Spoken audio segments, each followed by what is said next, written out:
Hello students, today we are going to discuss about the topic double fertilization and triple fusion.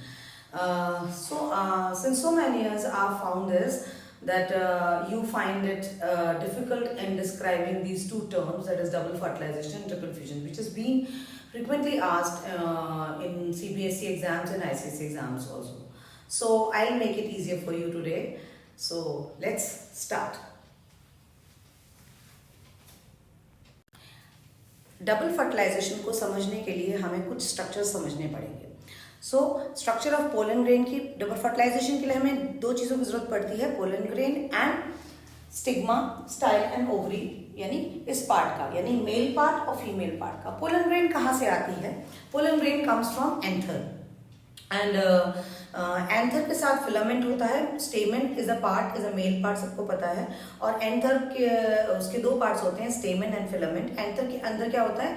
Pollen सैक्स होती है। Pollen सैक्स में pollen grains होते हैं। जब भी कभी इंसेक्ट फ्लावर में नेक्टर के लिए जाता है तो उसकी बॉडी पर क्या होता है? पोलन ग्रेन्स लग जाते हैं। तो पोलन ग्रेन्स एक्चुअली जब इंसेक्ट की बॉडी से या किसी और जरिए से, विंड से या any other method, water pollinated, wind pollinated insect, पर कई सारे मेथड्स हैं पॉलिनेशन के, वो हम अभी डिटेल में डिस्कस नहीं करेंगे। तो हमारा पोलन ग्रेन जब भी कभी लैंड करता है स्टिग्मा पे, stigma that is a part of the female reproductive part. Female reproductive part कौन सा है?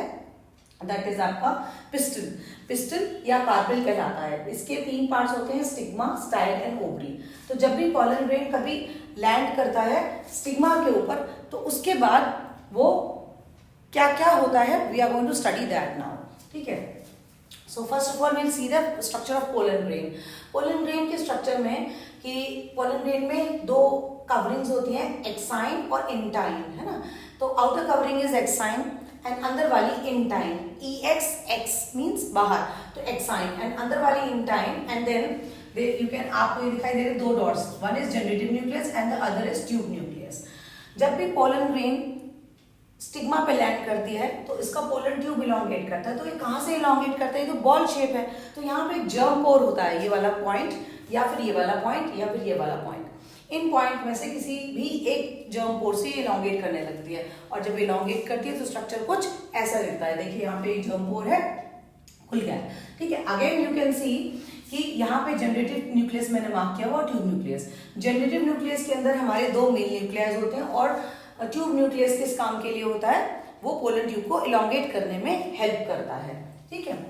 फिर ये पोलन ग्रेन जब यहाँ पे लैंड कर जाती है और धीरे धीरे पोलन ट्यूब बड़ा होता जाता है, लंबा होता जाता है, ये कुछ यहाँ पे कुछ एंजाइम्स रिलीज करता है, जिससे अल्टीमेटली क्या होता है कि पोलन ट्यूब ग्रो करने लगता है, अपनी जगह बनाने लगता है स्टाइल के अंदर, एंड इट रीचेस फाइनली यहाँ से और इसमें अंदर आता है। This hole is known as micropyle.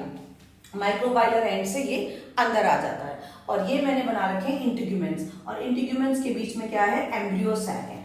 Embryo sac का भी मैंने अलग से डायग्राम बनाया हुआ है।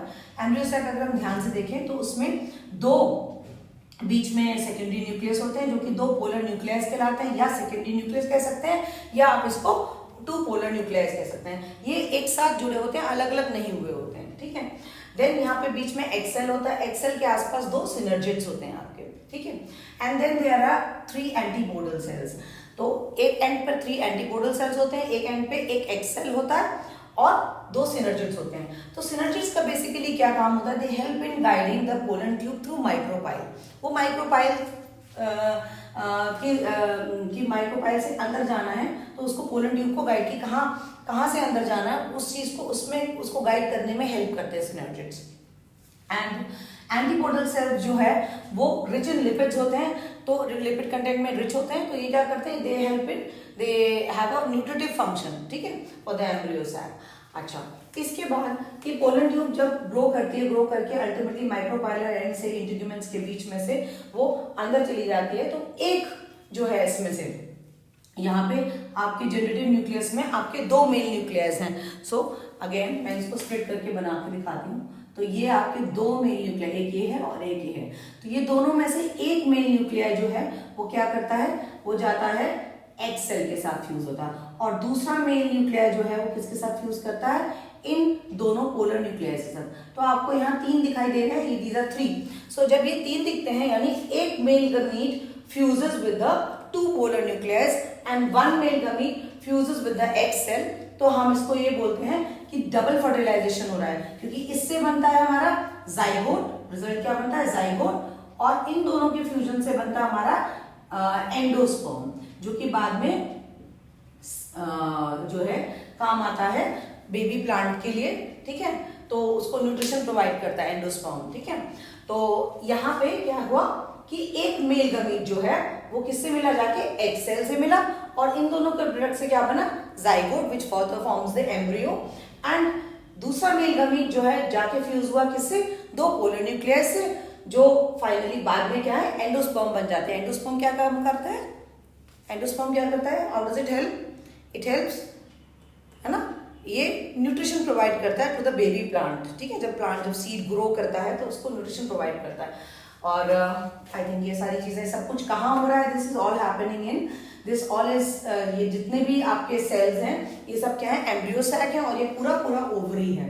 अच्छा, जब फर्टिलाइजेशन हो जाता है तो उसके बाद आपका स्टिग्मा, स्टाइल, और आपके पेटल्स, और आपकी ये क्या कहते हैं जो ये आपकी जो स्टेमेंस हैं ये वो फॉल ऑफ हो जाते हैं, विदर ऑफ हो जाते हैं, और बाकी सब चीजें रहती हैं। उसमें कई बार हमारे केलिक्स रह जाते हैं। केलिक्स क्या होते हैं, व्हाट आर केलिक्स, सेपल्स रह जाते हैं। तो टोमेटो में हमने कई बार सेपल्स देखे हैं, है ना, और कई और सारे फ्रूट्स में हमने सेपल्स देखे हैं, ब्रिंजल पे भी सेपल्स होते हैं, तो वो कई बार रह जाते हैं, और अदरवाइज कई बार फॉल भी कर जाते हैं, but sometimes they are there.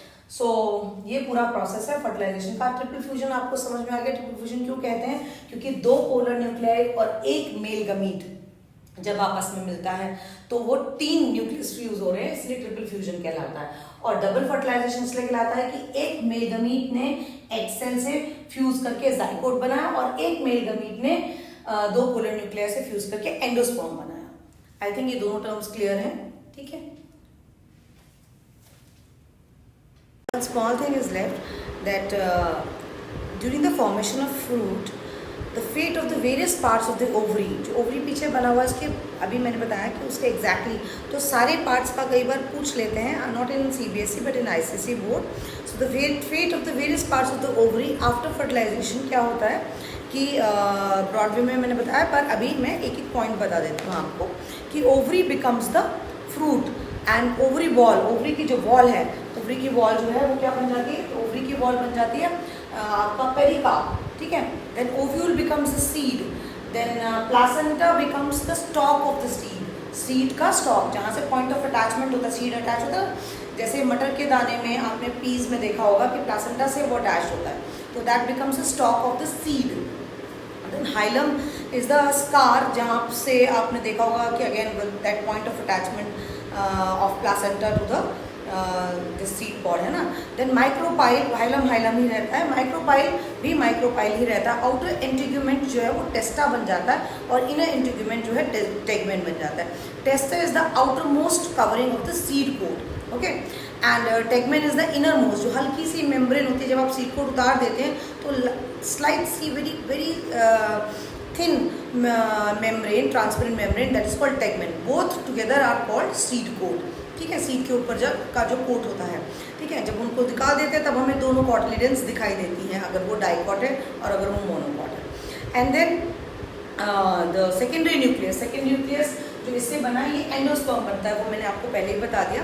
Then the egg cell and the synergids, obviously they form the embryo, and the antipodal cells जो हैं वो डिसऑर्गेनाइज्ड हो जाते हैं, ठीक है।